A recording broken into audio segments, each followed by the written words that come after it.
Okay, let's have some more example, Ben. Let's answer these examples on the board. We have four examples there. Let's answer the letter F, which is A, 2B, 3C, and 4D. Okay, now we need to get the next three terms from 4D. Okay, so let's get the pattern, the formula, or the order that this sequence is using. Now, notice that we have here letters. Okay, let's look for the letters first. Okay, so we have A, B, C, D. So it follows the letters to the alphabet from A. Okay, so therefore we can say that the next letter here for our next term is the letter after B, which is E. Okay, and the next letter is from E, that is F. Okay, and from F, you can say that the next letter from after F is G. Okay, that's the letters. Now notice for the numbers, we have here 1. Okay, no number here. The A here is a letter. Is considered as a number 1 here as a partner. Okay. Now, what there is that number 1. Okay, so from 1 we have here 2. From 2 we have here 3. From 3 we have here 4. So the numbers here, you can see that all we need to do is add 1. Okay, from the number that is following. So therefore, we can see that to get the next number here, that all we need to do is add 1 from 4. And 4 plus 1 is 5. Therefore, the number partner of letter E here is 5. And from 5, we need to get the next number here, which is the partner of F. So all we need to do is add 1 from 5, that's 6. Okay? And from 6, add 1, that's 7. Therefore, the next three terms are 5E, 6F, and 7G. Okay?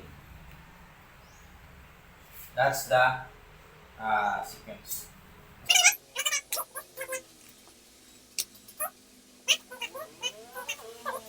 Okay? Oh, sorry. It's not plus. Okay? It's comma. Okay? So you have here comma. It's a sequence. Okay? So we have here A plus B, and A plus 2B. Okay? So we can say that to look for the pattern here. From A, B, we have A plus 2B. Therefore, we can say all we need to do is that we have here 1B, then we have here 2B. We can say that the next term is 3B. How? Just add 1 from 2 here. And just copy A plus, next 3 plus 1 is 4B.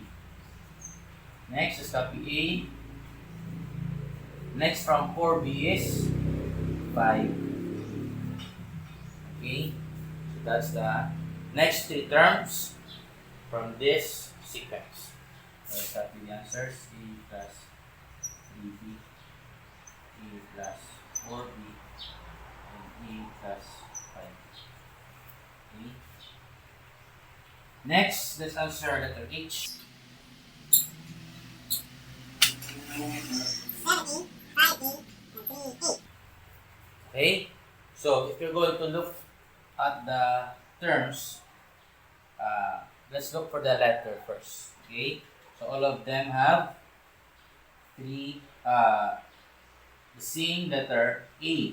So if you're going to look for the next term here. Therefore, we can say that the next three terms have letter A also. Okay? The same letters from the previous terms. Okay? Next, we need to get the pattern for the numbers. Okay? From 7, it became 5. From 5, it became 3. Therefore, we can say that the rule is that we just subtracted 2 from the numbers. Okay? So if you're going to check 7 minus 2, that's 5. Now 5 minus 2, that's 3. Therefore, we can say that to get the next number for the next term here, all we need to do is subtract 2. Okay? From 3. So 3 minus 2, that's 1. Okay? 1, 8. Or you don't need to put the number 1 here. It's considered as 1. Now from 1a, let's subtract 2. Okay, minus 2. So that's 1 here minus 2. So we're going to subtract this as an integer. And you know that the answer is negative 1. Okay? Negative 1, or we can say that next from A is negative A. Okay? They both have 1 here. Okay? 1A, next term is negative 1A. But we don't need to put number 1 here. Okay? It's also considered as 1. And from negative 1, let's subtract 2. That's negative 3a. Okay? Negative 1 minus 2 is negative 3. So therefore, our answer here for our next term is a minus a and negative 3. Okay? So that will be our answer. Now let's answer number, the last example. 1, 3, 7, 15, 31. So this is our last example for today's lesson. Okay, we have 1. Next term is 3. From 3, next term is 7. From 7, next term is 15. From 15, next term is 31. So we need to get the next 3 terms to complete the sequence. Okay? Now, what do you think is the formula? Okay? So, 1 here became 3. Now, 3 became 7. So, if you are going to predict this, okay, let's predict this, maybe you can multiply this by 2. Okay? Each term here, let's multiply this first by 2. Okay? So if you're going to multiply 2 times 1, that's 2. Now but hey, the next term here is not 2, but 3. Okay? So maybe we can add 1 here. Okay? 2 plus 1, that's 3. Meaning, we can use the formula times 2 plus 1. For each term, we multiply that by 2 and add 1. So let's try that. So 2 times 1, that's 2, plus 1 is 3. Now let's multiply 3. Now 2 times 3, that's 6, plus 1, 7. Okay? How about let's multiply this by 2. Now 2 times 7, that's 14, plus 1, 15. Correct. Now let's multiply 15. 2 times 15, that's 30. 30 plus 1, that's 31. Therefore, we can predict now the next 3 term here. How?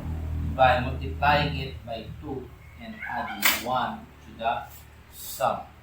Okay? To the product, I mean. So let's multiply 31 here. 31 times 2. Okay? 2 times 1 is 2. 2 times 3 is 6. So plus 1, that's 60. Therefore, our next term here is 63. So let's get the next term.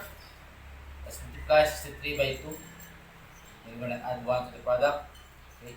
2 times 3, that's 6. 2 times 6 is 12. So we have 126. So plus 1, that's 127. Okay. Now, let's get the next digit. Now, multiply that. 127 times 2. Now, 2 times 7, that's 14. 31. 2 times 2, that's 4 plus 1 is 5. Now, 2 times 1 is 2. We have 2, 5, 4. Plus 1. We have 2, 5, 5. Therefore, we can say that the next term here are 63, 157, and 255. How did we come up with this numbers?